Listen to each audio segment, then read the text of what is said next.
তোপসে মাছ শুনলেই প্রথম যে রান্নাটার কথা মনে হয় সেটা হলো তোপসে মাছ ভাজা। গরম গরম ভাত ডালের সাথে যেরকম খেতে ভালো লাগে সেই রকমই ভালো লাগে স্টার্টার হিসেবে খেতে, শুধু শুধু কাসুন্দি বা টমেটো সস দিয়ে।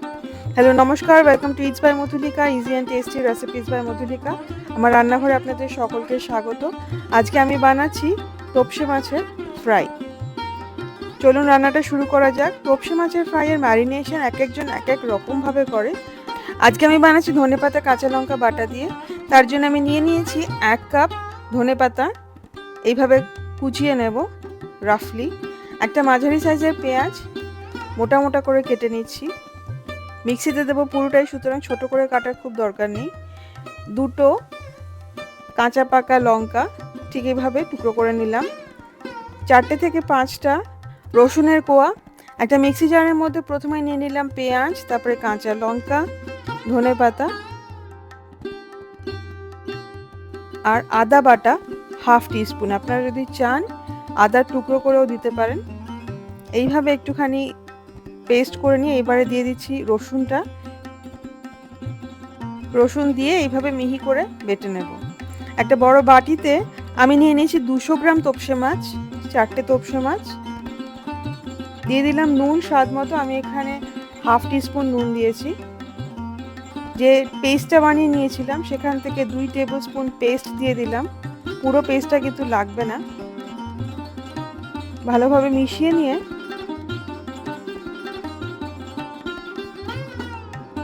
এইবারে দিয়ে দেবো টমেটো সস 1 টেবিল স্পুন। এটা কিন্তু স্বাদটা অনেকটাই বাড়িয়ে দেয়। টমেটো সস ছাড়া তোপসে মাছ ভাজা আমি ভাবতে পারি না। আপনারাও কিন্তু ডেফিনেটলি টমেটো সস দিয়ে ট্রাই করে দেখবেন একবার, আমার মনে হয় ভীষণ ভালো লাগবে। একটা ব্যাটার বানিয়ে নেব তোপসে মাছটা ভাজার জন্য। তার জন্য প্রথমেই কেটে নেব 2টো কাঁচা পাকা লঙ্কা, কুচিয়ে নেব। 1/4 কাপ ধনেপাতা কুচিয়ে নেব। যত ভালো করে কুচানো যায় এটা ততটাই ভালো। এইবারে একটা বড় বাটিতে প্রথমেই নিয়ে নেব 1 কাপ বেসন, হাফ কাপ চালের গুঁড়ো বা চালের আটা, 1 টেবিল চামচ কর্নফ্লাওয়ার, এটা দিলে কিন্তু খুব ক্রিস্পি হয়।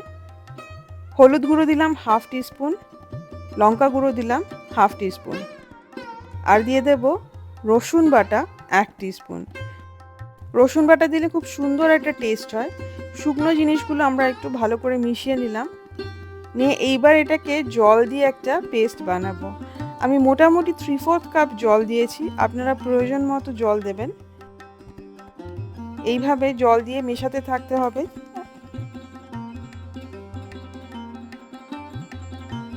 এই বিটার দিয়ে মেশালেই খুব ভালো, একদম মিহিভাবে স্মুথভাবে মিশে যাবে। ঠিক এইভাবে কনসিস্টেন্সিটা ঠিক এরকম হবে, আমি যেরকম দেখিয়ে দিলাম। আপনাদের এর থেকে জল একটু বেশিও লাগতে পারে, কমও লাগতে পারে, সেটা আপনারা বুঝে দেবেন।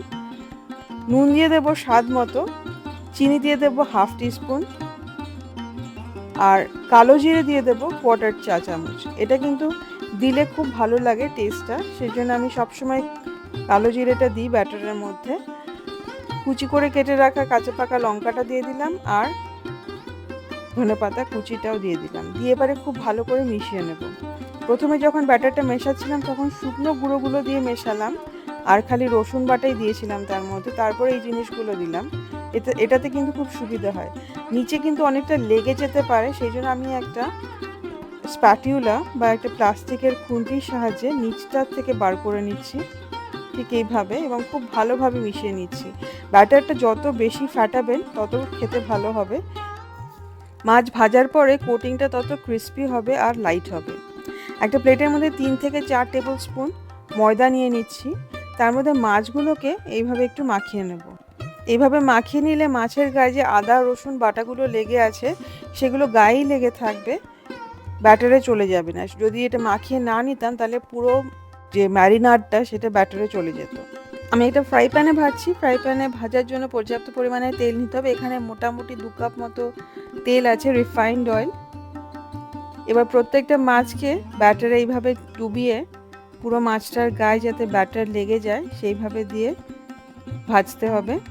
মিডিয়াম ফ্লেমে ভাজতে হবে, এবং তেলগুলো আমি এইভাবে তুলে তুলে উপরে দিয়ে দিচ্ছি যাতে উপরটাও ভাজা বা শক্ত হয়ে যায়, ব্যাটারটা যাতে রান্না হতে শুরু হয়ে যায় সেরকম, সেই জন্যেই উপরে তেলটা দিয়ে দিচ্ছি। একটা পিঠ গোল্ডেন ব্রাউন হয়ে গেলে উল্টে নেব, দিয়ে আরেকটা পিঠ ভাজবো। মাঝারি আঁচে ভাজতে হবে যাতে ভেতরে মাছটাও সিদ্ধ হয়, আর ব্যাটারটা খানিকটা মোটা আছে সেই জন্য সেটাও যাতে একদম ভালো মতো ভাজা হয়ে যায়। একদম ক্রিস্পি ভাজা হবে, চালের গুঁড়ো আছে, কর্নফ্লাওয়ার আছে, ভাজাটা কিন্তু একদম ক্রিস্পি হবে, খেতে কিন্তু ভীষণই ভালো হবে। একসাথে অনেকগুলো মাছ দিয়ে ভাজবো না, তাহলে কিন্তু মাছ ভেঙে যেতে পারে, উল্টাতেও অসুবিধা হয়। আমি 4খানা মাছ দুটো দুটো করে ভেজে নিলাম, ঠিক এইভাবে লাল লাল করে।